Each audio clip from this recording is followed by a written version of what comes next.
Assalamualaikum warahmatullahi wabarakatuh. Perkenalkan, saya Nur Fakid Setiawan, mahasiswa Universitas Terbuka dari Prodi Sistem Informasi dengan nomor induk mahasiswa di 04395822. Adapun tujuan dari pembuatan video ini ialah guna memenuhi tugas 3 praktikum dari mata kuliah pemrograman berbasis piranti bergerak. Nah, ini soal tugasnya. Buatlah proyek baru untuk menampilkan data API nama-nama cryptocurrency yang ada di dunia diambil dari API online dengan alamat di api.coinlore.net. Nah, buat tampilannya seperti ini. Jadi ada kolom dari rank, terus name-nya, lalu simbol, dan price USD ditampilkan layar sebagai berikut.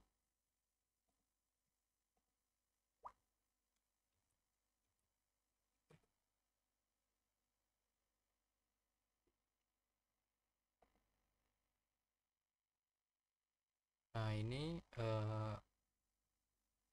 programnya sudah bisa. Lalu ini kalau disimulasikan dalam perangkat mobile.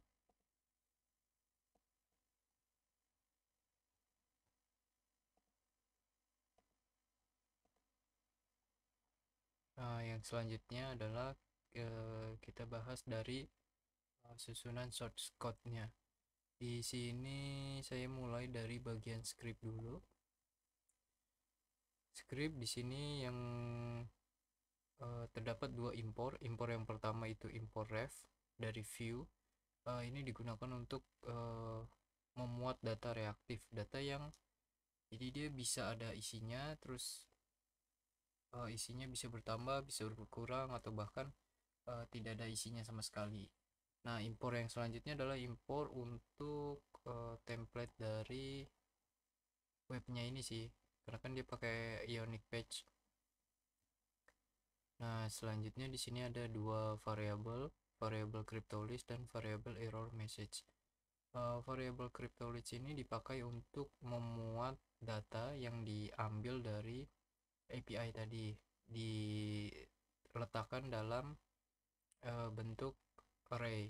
Nah, sedangkan variabel error message ini digunakan untuk menampilkan atau menangkap apabila proses pengambilan data dari API-nya gagal.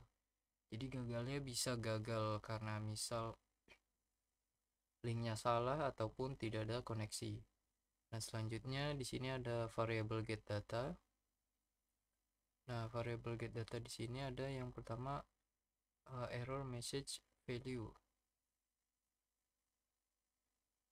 Ini kosong, lalu di sini ada try dan catch. Jadi dia ngambil data dari API menggunakan metode fetch ya. Jadi dia try sama catch. Nah, try yang pertama di sini dimasukkan ke dalam variable res await fetch dari sini. Nah, di sini kalau misalkan throw new error, jadi HTTP error. Ini kalau misalkan status dari servernya itu lebih dari 200. Lalu di sini ada variabel baru, variabel data, dia menunggu dari variabel res yang kemudian akan dikonversikan menjadi JSON. Nah, lalu di sini ada cryptolist, variabel cryptolist.value yang tadi yang sudah dipakai untuk menyimpan data. Nah, kemudian di sini datanya dibagi menjadi beberapa bagian.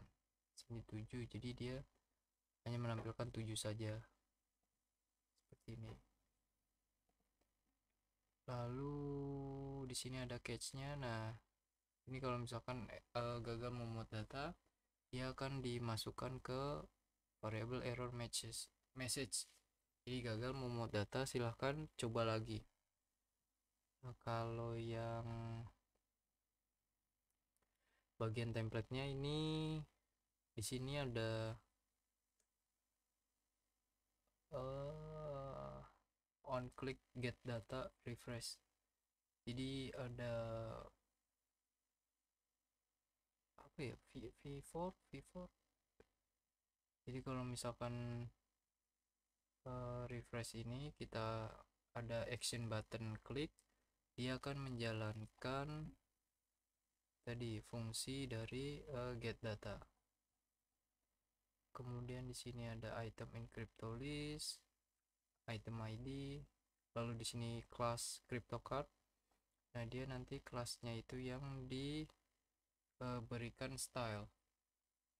Ini ada crypto card, card row, left, middle, right, left H2, middle H3, right H3. Nah, di sini class row left strong. Nah, ini padding sih dia pakainya, bukan table, jadi agak jauhin. Kalau misalkan kita inspect lalu ke bagian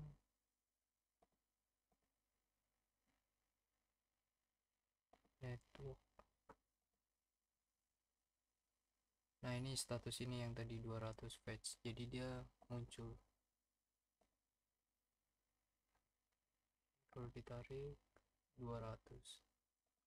Jadi kalau misalkan kita simulasikan kalau dia tidak ada koneksi, lalu kita refresh untuk get data,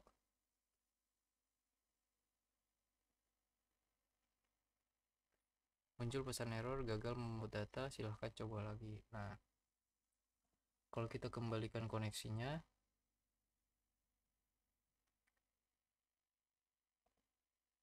lalu kita refresh, nah dia dapat status 200, berhasil melakukan proses fetch data dari API. Nah, kalau misalkan kita ubah dari sininya, misal terjadi kesalahan input link dari API nya, misal ini tickers jadi diganti Z, lalu kita save,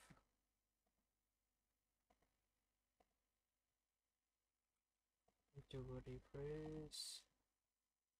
Nah, dia ini 404 ini salah,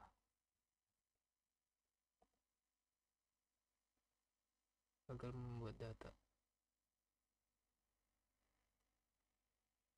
jadi dia not found di sini. Servernya not found karena tadi kita ganti. Kalau misalkan kita ganti lagi tickers lalu refresh, nah dia berhasil fetch, jadi yang error ini sudah tidak ada. Demikian, terima kasih atas perhatiannya. Wassalamualaikum warahmatullahi wabarakatuh.